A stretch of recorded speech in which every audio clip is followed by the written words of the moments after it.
ಎಲ್ಲರಿಗೂ ನಮಸ್ಕಾರ. ಇವತ್ತು SATSನಲ್ಲಿ ಪ್ರಮೋಟ್ ಮಾಡೋದನ್ನು ಹಾಗೂ ಇನ್ ಕೇಸ್ ಪ್ರಮೋಟ್ ಮಾಡೋದರಲ್ಲಿ ಪ್ರಾಬ್ಲಮ್ ಆದರೆ ಯಾವ ರೀತಿ ಮಾಡಬೇಕು ಅಂಥೇಳಿ ನೋಡೋಣ. ಮೊದಲಿಗೆ ಸ್ಯಾಟ್ಸನ್ನು ಓಪನ್ ಮಾಡಿಕೊಳ್ರಿ. ಇಲ್ಲಿ ಯೂಸರ್ ನೇಮನ್ನು ಎಂಟ್ರಿ ಮಾಡಿ, ಅಲ್ಲಿ ರಿಲೇಟೆಡ್ HMಸ್ಗೆ ಅಲ್ಲಿ ಒಂದು OTP ಅಲ್ಲಿ ಸೆಂಡ್ ಆಗ್ತದೆ. ಇಲ್ಲಿ ಆ OTP ಎಂಟ್ರ್ ಮಾಡಿದ ತಕ್ಷಣ ಇದು ನಿಮ್ಮ SATS ಅಂದರೆ ಸ್ಟೂಡೆಂಟ್ ಟ್ರ್ಯಾಕಿಂಗ್ ಸಿಸ್ಟಮ್ ಓಪನ್ ಆಗ್ತದೆ. ಇದು ಓಪನ್ ಆದ ತಕ್ಷಣ ಮೊದಲಿಗೆ ಈ ಡ್ಯಾಶ್ ಬೋರ್ಡಲ್ಲಿ ನೀವು ನೋಡ್ಬೋದು, ಫಸ್ಟಿಗೆ ಕೆಲವೊಂದು ಆಪ್ಷನ್ಸ್ ಎಲ್ಲ ಇರ್ತದೆ. ಇಲ್ಲಿ ನಿಮ್ಮ ಲೆಫ್ಟ್ ಸೈಡಿಗೆ ಇಲ್ಲಿ ಫಸ್ಟಿಗೆ ಸ್ಟೂಡೆಂಟ್ ಮ್ಯಾನೇಜ್ಮೆಂಟ್ ಕ್ಲಾಸ್ 1 to 10 ಅಂಥೇಳಿ ಹೋಗ್ಬೇಕು.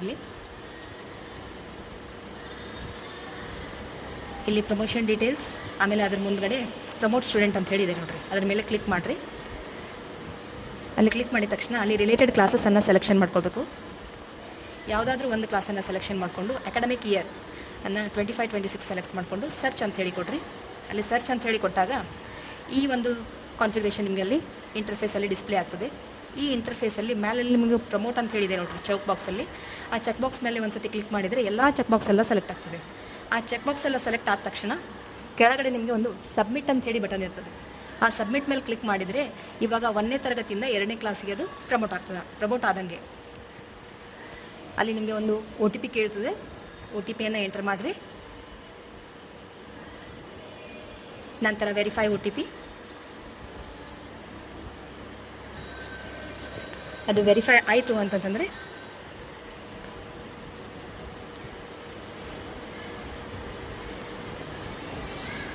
ಅಲ್ಲಿ ತೋರಿಸ್ತದೆ ನೋಡ್ರಿ, ಸಕ್ಸಸ್ಫುಲ್ಲಿ ಸ್ಟೂಡೆಂಟ್ ಪ್ರಮೋಟೆಡ್ ಅಂಥೇಳಿ. ನೆಕ್ಸ್ಟ್ ಅಗೇನ್ ಮತ್ತೆ ಇನ್ನೊಂದು ಕ್ಲಾಸನ್ನು ತೊಗೊಳ್ರಿ. ಇನ್ನೊಂದು ಕ್ಲಾಸ್ ಹಾಕ್ಕೊಂಡು ಅಲ್ಲಿ ಚೆಕ್ ಬಾಕ್ಸ್ ಮೇಲೆ ಕ್ಲಿಕ್ ಮಾಡ್ಕೊರಿ ಪ್ರಮೋಟ್ ಅಂತೇಳಿ. ಇನ್ ಕೇಸ್ ನೀವೇನಾದರೂ ಪ್ರೀವಿಯಸ್ ಕ್ಲಾಸಲ್ಲಿ ಅಟೆಂಡೆನ್ಸ್ ಅಥವಾ CC ರಿಸಲ್ಟ್ಸ್ ಏನಾದರೂ ಬಿಟ್ಟಿದ್ರಿ ಅಂತಂದರೆ ಈ ರೀತಿ ಗ್ರೀನ್ ಕಲರಲ್ಲಿ ಅಲ್ಲಿ ಡಿಸ್ಪ್ಲೇ ಆಗ್ತದೆ ರೀ. ಆವಾಗ ನೀವೇನು ಮಾಡಬೇಕಪ್ಪ ಅಂತಂದರೆ ರಿಸಲ್ಟ್ಸನ್ನು ಹಾಕಬೇಕು ಮತ್ತು ಆಮೇಲೆ ಅಟೆಂಡೆನ್ಸನ್ನು ಸಹ ಅಲ್ಲಿ ಫಿಲ್ ಮಾಡಬೇಕಾಗ್ತದೆ. ಇವಾಗ ತರಗತಿವಾರು ಒಂದು ಸತಿ ಚೆಕ್ ಮಾಡ್ಕೊತ ಹೋಗ್ರಿ. ಯಾವ್ಯಾವ ಅಟೆಂಡೆನ್ಸ್ ಆಮೇಲೆ ಗ್ರೇಡ್ ಹಾಕೋದಿದೇನೋ ಅದನ್ನಷ್ಟೇ ಬಿಟ್ಬಿಟ್ಟು ಉಳ್ಕಿದ್ದೆಲ್ಲನೂ ಪ್ರಮೋಟ್ ಮಾಡ್ಬೋದು. ಎಲ್ಲ ಕ್ಲಾಸನ್ನು ಒಂದೊಂದು ಸತಿ ಸೆಲೆಕ್ಷನ್ ಮಾಡ್ಕೊಳ್ರಿ. ಪ್ರಮೋಟ್ ಅಂಥೇಳಿ ಒಂದು ಸತಿ ಚೆಕ್ ಬಾಕ್ಸ್ ಮೇಲೆ ಕ್ಲಿಕ್ ಮಾಡಿದರೆ ಸಾಕು. Do you want to submit ಅಂತ ಹೇಳಿ ಕೇಳ್ತದ್ರಿ. ಅದು ಒಂದು ಸತಿ OTP ಎಂಟರ್ ಮಾಡಿರಿ, ಸಬ್ಮಿಟ್ ಕೊಟ್ಬಿಡ್ರಿ. ಅಗೇನ್ ಮತ್ತೆ ಅದು ಕೇಳ್ತದೆ, ಅದು ಬರ್ತದೆ ನೋಡಿರಿ, successfully promoted for the student ಅಂಥೇಳಿ. ಅದು ಬಂತು ಅಂತಂದರೆ ನೆಕ್ಸ್ಟ್ ಇವಾಗ ಅದನ್ನು ಒಂದು ಸತಿ ನಾವು ಪ್ರಮೋಟ್ ಮಾಡಿದ ತಕ್ಷಣ ಮತ್ತೆ ಇಂಡಿವಿಜುವಲ್ ಆಗಿ ಅದನ್ನು ಅಡ್ಮಿಟ್ ಸಹ ಮಾಡಬೇಕು. ಈಚ್ ಆ್ಯಂಡ್ ಎವ್ರಿ ಕ್ಲಾಸಸನ್ನು ನೀವು ಪ್ರಮೋಟ್ ಮಾಡಬೇಕಾದ್ರೂ ಅದು ನಿಮಗೆ ಒಂದೊಂದು ಸತಿ OTP ಕೇಳ್ತದೆ. ಆ OTP ನೀವು ಅಲ್ಲಿ ಎಂಟರ್ ಮಾಡಬೇಕು. ನಂತರ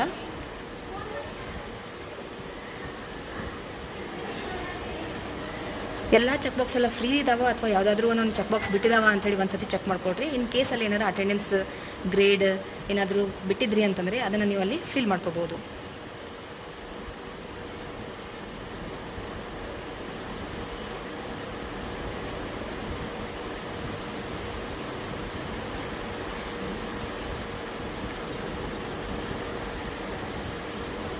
ಈಗ ನೋಡ್ರಿ, ಈ ಕ್ಲಾಸಿಂದು ಅಟೆಂಡೆನ್ಸು ಹಾಕಿಲ್ಲ, ಆಮೇಲೆ ಈ ಕ್ಲಾಸಿಂದು ಗ್ರೇಡು ಹಾಕಿಲ್ಲ ಅಂತಂದರೆ CC results and attendance is not entered ಅಂಥೇಳಿ ಅಲ್ಲಿ ಗ್ರೀನ್ ಕಲರಲ್ಲಿ ನಿಮಗೆ ಡಿಸ್ಪ್ಲೇ ಆಗ್ತದೆ ರೀ. ಆ ಟೈಮಲ್ಲಿ ಏನು ಮಾಡಬೇಕಪ್ಪ ಅಂತಂದರೆ ನೀವು ಅಗೇನ್ ಮತ್ತೆ ರಿಸಲ್ಟ್ ಶೀಟಿಗೆ ಅಂದರೆ ರಿಸಲ್ಟ್ ಶೀಟ್ ಹತ್ರ ಹೋಗಿ CC ರಿಸಲ್ಟಿಗೆ ಹೋಗಿ ರಿಸಲ್ಟನ್ನು ಎಂಟ್ರಿ ಮಾಡಬೇಕು. ಮತ್ತು ಯಾವ ಮಂತಿಂದ ಅಟೆಂಡೆನ್ಸನ್ನು ಬಿಟ್ಟಿರ್ತೀರೋ ಆ ಮಂತಿಂದ ಅಟೆಂಡೆನ್ಸನ್ನು ಅಲ್ಲಿ ಅಪ್ಡೇಟ್ ಮಾಡಬೇಕು.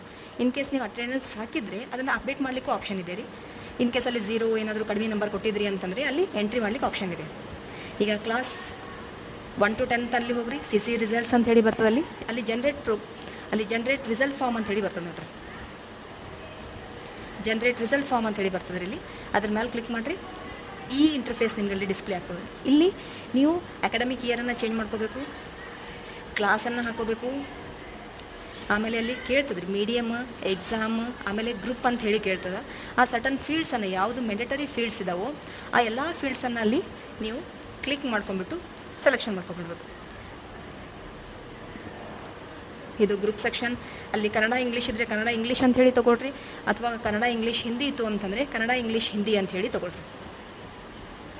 ಆಮೇಲೆ ನೀವು ಪ್ರೀವಿಯಸ್ ಇಯರಲ್ಲಿ FA1, FA2, FA3 ಎಲ್ಲ ಹಾಕಿರೋ ಇಲ್ಲೋ ಅಂಥೇಳಿ ಒಂದು ಸತಿ ನೀವು ಇಲ್ಲಿ ಚೆಕ್ ಮಾಡ್ಕೋಬೋದು. ಇನ್ ಕೇಸ್ ನೀವು ಹಾಕಿದ್ರಿ ಅಂತಂದರೆ ಆ ಗ್ರೇಡ್ಸ್ ಎಲ್ಲ ಅಲ್ಲಿ ಡಿಸ್ಪ್ಲೇ ಆಗ್ತಾವೆ. ಇನ್ ಕೇಸ್ ನೀವೇನಾದ್ರು ಹಾಕಿರಲಿಲ್ಲ ಅಂತಂದರೆ ಎಂಟಿ ಇತ್ತು ಅಂತಂತಂದರೆ ಆ ಗ್ರೇಡ್ಸ್ ಎಲ್ಲ ನೀವಲ್ಲಿ ಫಿಲ್ ಮಾಡಬೇಕು.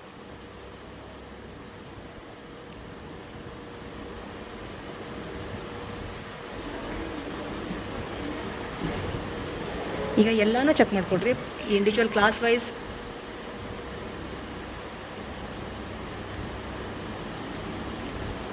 ಇನ್ ಕೇಸ್ ಪ್ರೈಮರಿ ಇತ್ತು ಅಂತಂದರೆ 1 to 7th ತೊಗೋಬೇಕು. ಹೈಸ್ಕೂಲ್ ಇತ್ತು ಅಂತಂದರೆ 8 to 10th ತೊಗೊಳ್ಬೇಕು. ತೊಗೊಂಡು ಈಚ್ ಆ್ಯಂಡ್ ಎವ್ರಿ ಕ್ಲಾಸಸನ್ನು ಅಲ್ಲಿ ಚೆಕ್ ಮಾಡ್ಕೊಂಡ್ರಿ ಅಂತಂದರೆ ನಿಮ್ಗೆ ಅಲ್ಲಿ ಕ್ಲಿಯರ್ ಐಡಿಯಾ ಸಿಗ್ತದೆ ಅಲ್ಲಿ.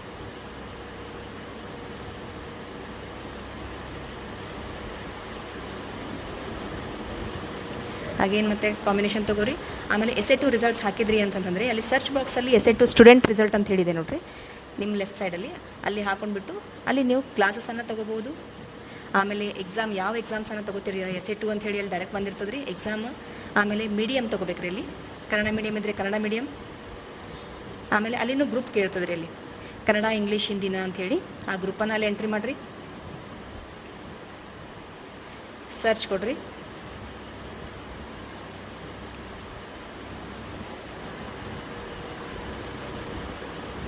ಈಗ ಇದು ಇಲ್ಲಿ ಎಂಟಿ ತೋರಿಸ್ತಾ ಇದೆ ರೀ. ಅಲ್ಲಿ ಕೆಳಗಡೆ ನಿಮಗೆ ರೆಡ್ ಮಾರ್ಕಲ್ಲಿ ನಿಮಗೆ ಇನ್ಫಾರ್ಮೇಷನ್ಸ್ ಎಲ್ಲ ಕೊಟ್ಟಿರ್ತಾರಲ್ಲಿ. ಏನು ಕೊಟ್ಟಿರ್ತಾರಪ್ಪ ಅಂತಂದರೆ ಅಕಾಡೆಮಿಕ್ ಇಯರನ್ನು ಚೇಂಜ್ ಮಾಡ್ಕೊಂಡು, ಅಂದರೆ ಹೋದ ವರ್ಷದ ಹಾಕ್ತಾ ಇದ್ರಿ ಅಂತಂದರೆ 25-26 ಅಂತ ಹೇಳಿ ತೊಗೊಳ್ಬೇಕು. ಈ ವರ್ಷದಿತ್ತು ಅಂತಂದರೆ 26-27 ಅಂತ ಹೇಳಿ ತೊಗೊಳ್ಬೇಕು. ಯಾವ್ಯಾವ ಕ್ಲಾಸಿಂದ ನಿಮ್ಮ ಹತ್ರ ಪೆಂಡಿಂಗ್ ಇದ್ದಾವೋ ಎಲ್ಲ ಕ್ಲಾಸನ್ನು ನೀವು FA1, FA2, FA3 ಹಿಡ್ಕೊಂಡು ಈಚ್ ಆ್ಯಂಡ್ ಎವ್ರಿ ಕ್ಲಾಸಸನ್ನು ಅಲ್ಲಿ ಚೆಕ್ ಮಾಡ್ಕೋಬೋದು.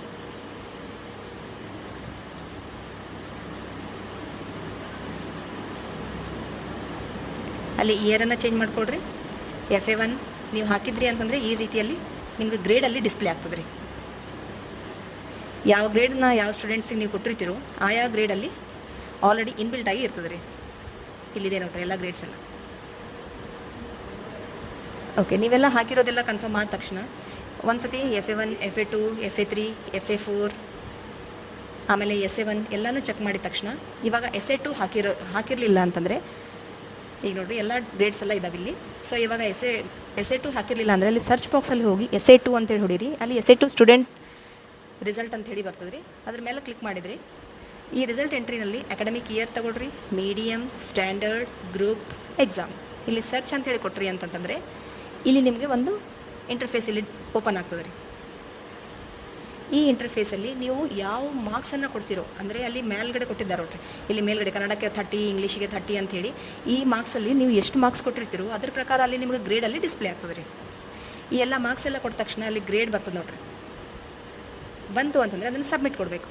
ಎಲ್ಲನೂ ಫಿಲ್ ಮಾಡ್ಕೊಂಡ್ಬಿಟ್ಟು ಸಬ್ಮಿಟ್ ಕೊಟ್ರಿ ಅಂತಂದರೆ ಅದು ಅಲ್ಲಿ SA2 ಹೋಗಿ ಸೇವ್ ಆಗ್ತದೆ. ಇವಾಗ ನೀವೇನಾರು ಅಟೆಂಡೆನ್ಸ್ ಹಾಕ್ಲಿಕ್ಕೆ ಅಂದರೆ ಅದು ಪ್ರಮೋಟ್ ಮಾಡ್ಲಿಕ್ಕೆ ಹೋದ್ರಿ ಅಂತಂದರೆ ಅದು ಈಸಿಯಾಗಿ ಅದು ಪ್ರಮೋಟ್ ಆಗ್ತದೆ ರೀ. ಈಗ ಯಾವುದೇ ಕ್ಲಾಸಿನ ಮಾಡಬೇಕಾದ್ರೂ ಫಸ್ಟ್ ನೀವು ಪ್ರಮೋಟ್ ಮಾಡಬೇಕಾದ್ರೆ ಅಲ್ಲಿ ಅದೇ ಆಟೋಮೆಟಿಕ್ಲಿ ಹೇಳ್ತದೆ ರೀ, ಹಿಂಗೆ ಇದು ಬಿಟ್ಟಿರಿ ಅಂಥೇಳಿ. ಅದನ್ನು ನೀವು ಫಿಲ್ ಮಾಡ್ಕೋಬೋದು.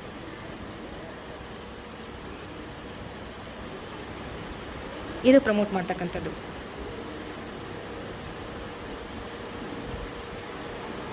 ಯಾವುದೇ ಕ್ಲಾಸಿಂದಿರಲಿ, ಫಸ್ಟ್ ಹಿಡ್ಕೊಂಡು 7th ಇರಲಿ, ಯಾವುದಾದ್ರೂ ಕ್ಲಾಸಿಂದಿರಲಿ ಪ್ರಮೋಟ್ ಮಾಡಬೇಕಾಗಿತ್ತು ಅಂದರೆ ಇದೇ ರೀತಿಯಲ್ಲಿ ನೀವು ಸರ್ಚ್ ಮಾಡ್ಕೊಂಡ್ಬಿಟ್ಟು SA2ನ ಎಂಟ್ರಿ ಮಾಡಿಕೊಂಡು ಇವಾಗ ನೋಡ್ರಿ ಹಾಕಿದ್ದೀವಿ, ಈಗ ಬಂತು ಅಂದರೆ ನೀವು ಇಲ್ಲಿ ಯಾವುದಾದ್ರೂ ಒಂದು ಹುಡುಗಿದು ಬಿಟ್ಟಿದ್ವಿ ಅಂತಂದರೆ ಅದು ಹೆಸರಿಗೆ ಸಾತಲ್ಲಿ ಗ್ರೀನ್ ಕಲರಲ್ಲಿ ಡಿಸ್ಪ್ಲೇ ಮಾಡ್ತದೆ ನೋಡ್ರಿ. ಇದು ಹೆಂಗೆ ಮಾಡಬೇಕಪ್ಪ ಅಂತಂದರೆ ಯಾವುದಾದ್ರೂ ಒಂದು ಹುಡುಗಿದು ಬಿಟ್ಟಿತ್ತು ಅಂತಂದರೆ ಅಗೇನ್ ಮತ್ತೆ ನೀವು ಎಲ್ಲಿ ಹೋಗಬೇಕಪ್ಪ ಅಂತಂದರೆ ಈಗ ನೋಡ್ರಿ ಸಾನ್ವಿ ಅಂತೇಳಿ ಒಂದು ಹುಡುಗಿದು ಬಿಟ್ಟು ಹೋಗಿದ್ವಲ್ಲಿ ಎಲ್ಲನೂ ಚೆಕ್ ಬಾಕ್ಸ್ ಇದಾವೆ ರೀ, ಒಂದೇ ಹುಡುಗಿದಿದೆ. ಹಾಗೇನಾದರೂ ಇತ್ತು ಅಂತಂದರೆ ಅದಕ್ಕೆ ಅಟೆಂಡೆನ್ಸ್ ಹಾಕಿಲ್ಲ ಅಂತಂದರೆ ಸ್ಟೂಡೆಂಟ್ ಮ್ಯಾನೇಜ್ಮೆಂಟ್ 1 to 10th ಹೋಗಬೇಕು. ಆಮೇಲೆ ಅಟೆಂಡೆನ್ಸ್ ಡೀಟೇಲ್ಸ್, ಆಮೇಲೆ ಅಪ್ಡೇಟ್ ಸ್ಟೂಡೆಂಟ್ ಅಟೆಂಡೆನ್ಸ್ ಅಂತ ಹೇಳಿದೆ ನೋಡಿರಿ. ಯಾಕಂದರೆ ಅಟೆಂಡೆನ್ಸ್ ಆಲ್ರೆಡಿ ಹಾಕಿರ್ತೀವಿ. ಯಾವುದೋ ಒಂದು ಹುಡುಗಿದು ಏನಾದ್ರು 0 ಅಥವಾ ಹಿಂಗೆ ಏನಾದ್ರು ಬಿಟ್ಟಿದ್ವಿ ಅಂತಂದರೆ ಅಂಥ ಸ್ಟೂಡೆಂಟಿಂದ ಅಟೆಂಡೆನ್ಸನ್ನು ಇಲ್ಲಿ ಎಂಟ್ರಿ ಮಾಡ್ಬೋದು. ಅಕಾಡೆಮಿಕ್ ಇಯರ್ ತೊಗೊಳ್ರಿ, ಕ್ಲಾಸ್ ಸೆಕ್ಷನನ್ನು ತೊಗೊಂಡ್ಬಿಟ್ಟು ಸರ್ಚ್ ಕೊಡ್ರಿ. ಇಲ್ಲಿ ನಿಮಗಿದು ಇಂಟರ್ಫೇಸ್ ಓಪನ್ ಆಗ್ತದೆ. ಇಲ್ಲಿ ನೀವು ಈಚ್ ಆ್ಯಂಡ್ ಎವ್ರಿ ಮಂತ್ ಅಂದರೆ ಒಂದೊಂದು ತಿಂಗಳದ್ದು ಏನು ಅಟೆಂಡೆನ್ಸ್ ಹಾಕಿರ್ತೀರಿ ಅದನ್ನು ಇಲ್ಲಿ ಅಪ್ಡೇಟ್ ಮಾಡ್ಕೊತ ಹೋಗಬೇಕು. ಈ ಎಲ್ಲನೂ ನೋಡ್ಲಿಕ್ಕೆ ಆಗಂಗಿಲ್ಲ ಅಂದರೆ ಅಲ್ಲಿ ಸರ್ಚ್ ಬಾಕ್ಸಲ್ಲಿ ಆ ಪರ್ಟಿಕ್ಯುಲರ್ ಸ್ಟೂಡೆಂಟಿಂದು ಹೆಸರು ಹೊಡೆದ್ರಿ ಅಂತಂದರೆ ಅಲ್ಲಿ ಡಿಸ್ಪ್ಲೇ ಆಗ್ತದೆ ನೋಡಿರಿ.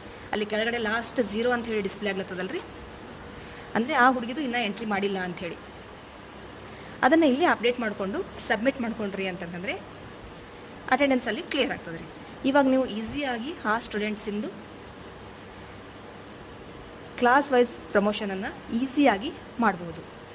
ಈ ರೀತಿಯಾಗಿ ಅಟೆಂಡೆನ್ಸ್ ಏನಾದರೂ ಪ್ರಾಬ್ಲಮ್ ಇತ್ತು, ಗ್ರೇಡ್ ಪ್ರಾಬ್ಲಮ್ ಇತ್ತು ಅಂತಂದರೆ ಅಪ್ಡೇಟ್ ಮಾಡಿಕೊಂಡು ಆಮೇಲೆ ಪ್ರಮೋಟನ್ನು ಮಾಡ್ಬೋದು. Thank you.